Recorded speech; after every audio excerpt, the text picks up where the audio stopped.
नमस्कार दोस्तों, मैं हूं तरुण उपाध्याय और मैं देख रहा हूं कि काफी सारे कमेंट इस बात के आ रहे हैं, हाउ टू सॉल्व प्रॉब्लम, है ना। कि आप प्रॉब्लम नहीं कर पा रहे हैं।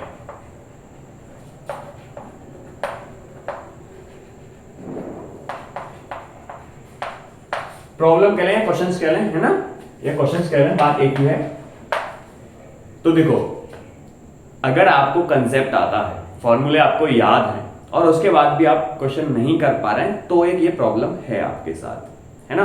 ये सबके साथ हो सकती है, स्टार्टिंग में तो सबके साथ होती ही है, प्रैक्टिस के साथ ये चीजें कम हो जाती हैं। लेकिन अगर आपको कंसेप्ट ही नहीं आता है और फिर आप मुझे मैसेज कर रहे हैं या कमेंट कर रहे हैं, कंसेप्ट आपको याद नहीं है, फॉर्मूला आपको याद नहीं है और आप ये कोशिश कर रहे हैं क्वेश्चन हो जाए, तो उसके लिए तो केवल एक सॉल्यूशन है कि आप जो है दूसरे गोले पे चले जाइए, वहां पे जाके आपका क्वेश्चन सॉल्व हो जाएगा। लेकिन मेन प्रॉब्लम जो है कि आपको कंसेप्ट आता है, फॉर्मूले याद है, लेकिन आप फिर भी क्वेश्चन को सॉल्व नहीं कर पा रहे हैं, है ना। यहाँ पे मेन प्रॉब्लम है। सबसे पहली जो प्रॉब्लम है वो है आपकी रीडिंग में, क्वेश्चन का जो रीडिंग कर रहे हैं ना, वो सबसे बड़ी प्रॉब्लम है। देखो, क्वेश्चन जो है दो तरीके के होते हैं। पहला, मान लीजिए कि कोई क्वेश्चन है जिसमें मास दे रखा है, एक्सेलरेशन दे रखा है, फोर्स पूछा है, आपने फटाफट से क्वेश्चन पढ़ा।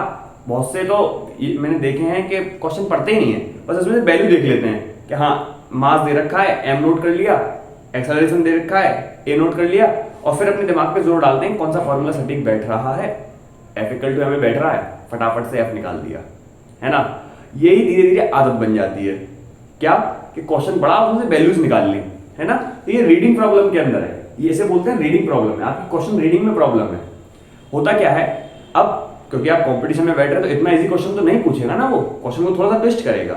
ऐसी स्थिति में क्योंकि आपकी आदत तो वही है, आप नंबरिंग निकालने की कोशिश करते हैं। आप क्या करते हैं, पूरा क्वेश्चन पढ़ा नहीं और उसमें से नंबरिंग जो दे रखी है, जो डिजिट्स दे रखी हैं, जो वैल्यूज दे रखी हैं, उनको निकाल निकाल के लिख लेते हैं और फिर सोचते हैं कौन सा फॉर्मूला लगाऊं, है ना।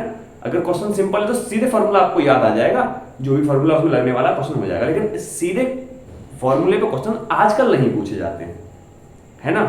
तो प्रॉब्लम सबसे बड़ी कहां है, रीडिंग में। सबसे पहले आदत डालिए क्वेश्चन को पूरा पढ़ने की, है ना। खासतौर पे क्या होता है, जब हम किसी कंपटीशन एग्जाम में बैठते हैं तो हमारे दिमाग में पहले से ही सेट रहता है कि हमें एक एक क्वेश्चन को 1 मिनट से भी कम टाइम देना है, क्वेश्चन को फटाक से पढ़ना है। और इस फटाक से पढ़ने के चक्कर में हम काफी सारी चीजें मिस कर देते हैं। कभी कभी एक क्वेश्चन को 2-3 दिन बाद पढ़ना पड़ जाता है। क्यों? क्योंकि पहली बार में इतनी तेजी से पढ़ते थे, कुछ मिस हो गया, फिर दोबारा पढ़ा। तो इसमें तो आप अपना लॉस करना है ना। क्वेश्चन को धीरे धीरे पढ़िए, चीजों को समझिए। मेरी बात समझ रहे हैं? सबसे पहले तो है क्वेश्चन को आपको पढ़ना, यानी रीडिंग करनी है, क्वेश्चन की ढंग से रीडिंग करनी है ना। वो वैल्यूज बाद में नोट करनी है, पहले तो आपको उसका एक इमेजिनेशन बनानी है। दूसरी चीज क्या निकल के आई, इमेजिनेशन, यानी आप क्वेश्चन को इमेजिन कर पा रहे हैं कि नहीं।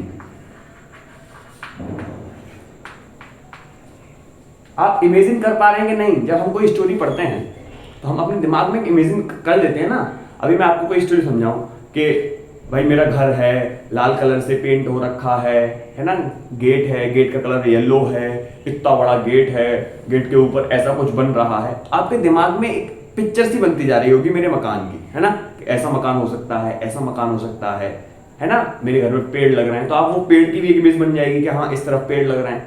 एक इमेज बनाते हैं ना अपने दिमाग में। खासतौर पे ये इमेज तब बनती है जब हम किसी रैंडम आदमी से फोन पे बात करते हैं, तो उसकी आवाज सुन के हम अपने दिमाग में एक इमेज बनाने की कोशिश करते हैं कि ये ऐसी इमेज हो सकती है इस आदमी की, ये ऐसी पर्सनैलिटी हो सकती है ना। दिमाग में हम इमेज बनाने की कोशिश करते हैं। ऐसी ही सेम इमेज हमें उस क्वेश्चन की बनानी है ना।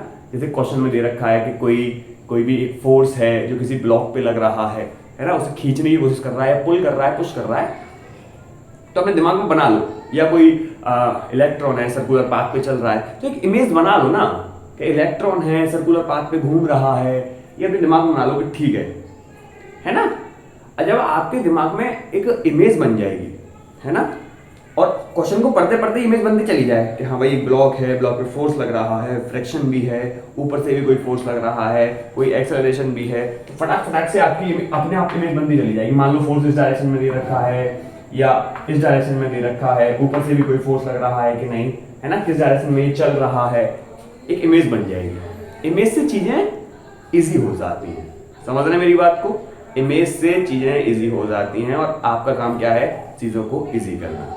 दो चीज हो गई, पहला आपको क्वेश्चन बहुत स्लोली पढ़ना है, दूसरा उस क्वेश्चन की इमेज अपने दिमाग के अंदर बना लेनी है, तीसरा जैसे ही आप क्वेश्चन पढ़ेंगे आपके दिमाग में तुरंत क्लिक कर जाएगा ये क्वेश्चन फिजिक्स से है या केमिस्ट्री, क्योंकि आप टीजीटी साइंस का पेपर दे रहे हैं, आपको पता चल जाएगा क्वेश्चन फिजिक्स का है या केमिस्ट्री।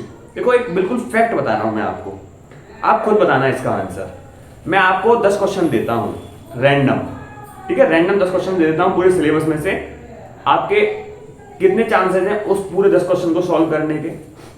और दूसरा तरीका है, मैं आपको एक पर्टिकुलर टॉपिक पढ़ने के बाद उसके क्वेश्चन देता हूं 10, यानी मान लीजिए मैंने आपको लाइट के क्वेश्चन दे दिए और कहा 10 हैं ये क्वेश्चन सॉल्व करो, तो इस बात की प्रोबेबिलिटी हमेशा ज्यादा रहेगी कि लाइट वाले 10 क्वेश्चन है उसमें से आप ज्यादा क्वेश्चन सॉल्व कर देंगे, जबकि जो रैंडम क्वेश्चन हैं पूरे सिलेबस में से उसमें से आप कम क्वेश्चन सॉल्व कर पाएंगे। ये बात आपने फील भी की होगी। क्यों ऐसा क्यों होता है कि जब हम किसी एक्सरसाइज को पढ़ते हैं और उसके पीछे क्वेश्चन करते हैं तो वो ज्यादा हो जाते हैं, रैंडम क्वेश्चन हमसे नहीं हो पाते। इसके पीछे है हमारे दिमाग की कोडिंग, क्योंकि जो चैप्टर हमने पढ़ा है ना उसके कॉन्सेप्ट हमारे दिमाग में सेट हो चुके हैं, है ना। हमें कुछ और सोचना ही नहीं है, हमारा दिमाग कुछ और सोचता ही नहीं है, केवल उन्हीं कॉन्सेप्ट को बार बार सोचता रहता है। यही चीज है आपको क्वेश्चन सॉल्विंग में डेवलप करनी है। डेवलप कैसे करनी है, आपने क्वेश्चन पढ़ा, ठीक है, क्वेश्चन पता कर लिया फिजिक्स का है केमिस्ट्री का है, तुरंत ये चीजें इंस्टेंटली चल रही हैं, माइक्रो सेकंड्स के अंदर चल रही हैं, जितने तेज हमारे रिफ्लेक्शंस हैं उतनी ही तेज चल रही हैं।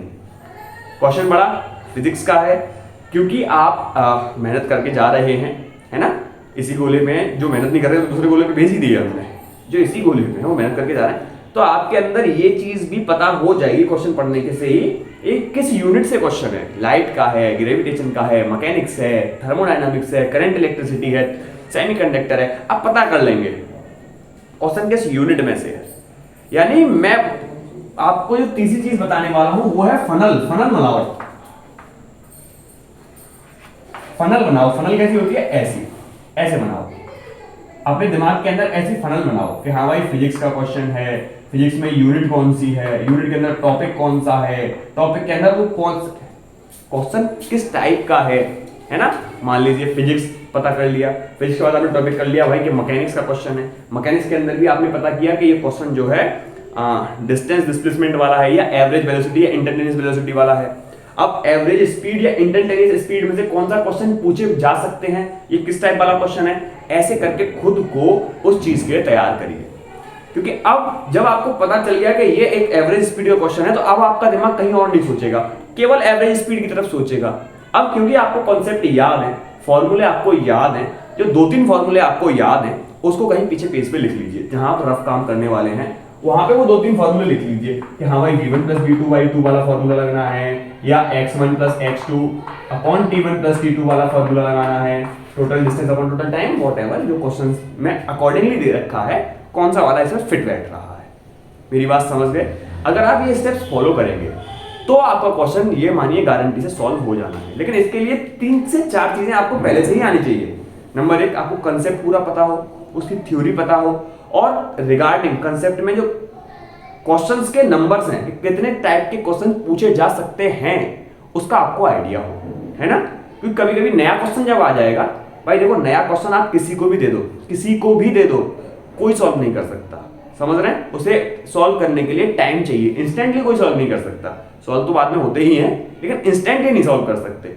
नया क्वेश्चन जब आएगा तो उसे टाइम चाहिए, है ना। अगर बिल्कुल नया क्वेश्चन है जो आपने कभी देखा ही नहीं है, तो आप चाहे ये वाला मेथड फॉलो कर लो चाहे कोई और मेथड फॉलो कर लो, वो आपसे सॉल्व नहीं होगा, है ना। इंस्टेंटली 1 मिनट के अंदर सॉल्व करना है, वो नहीं होगा। अगर आपसे क्वेश्चन किया हुआ आ गया है ना, मान लीजिए अभी आप कोई भी टॉपिक पढ़ रहे हैं, मान लीजिए कोई भी मान लो, आप मान लो थर्मोडायनामिक्स पढ़ रहे हैं, तो थर्मोडायनामिक्स के आपको क्वेश्चंस के टाइप पता होने चाहिए कि हाँ भाई एक क्वेश्चन जो है काइनेटिक थ्योरी से बन सकता है, वीआरएमएस वेलोसिटी से बन सकता है, टेम्परेचर कैसे इंक्रीज कर रहा है डिक्रीज कर रहा है इससे बन सकता है, सी को एफ में यानी डिग्री फ़ारेनहाइट में कैसे बदलना है, केल्विन में कैसे बदलना है, सेल्सियस में कैसे बदलना है, इसमें से क्वेश्चन बन सकता है। यानी आपके दिमाग में चीजें होनी चाहिए और रिगार्डिंगली फॉर्मूले जो उससे रिलेटेड हैं वो आपको याद होने चाहिए। अगर ये चीजें आपको पता है तो आप डेफिनेटली क्वेश्चन सॉल्व कर पाएंगे। दूसरी चीज क्या है, practice. Practice makes a man perfect. आप ज्यादा से ज्यादा प्रैक्टिस करते रहिए। अगर आप स्लो लर्नर हैं तो मैं आपको कहूंगा कि ज्यादा से ज्यादा प्रैक्टिस करिए। जो फास्ट लर्नर है वो 2-4 क्वेश्चन से ही उनके दिमाग में चीजें सेट हो जाती हैं, लेकिन अगर आप स्लो लर्नर हैं, मेरी तरह अगर स्लो लर्नर है, मैं भी एक स्लो लर्नर हूँ, यानी मैं बहुत धीरे धीरे सीखता हूँ।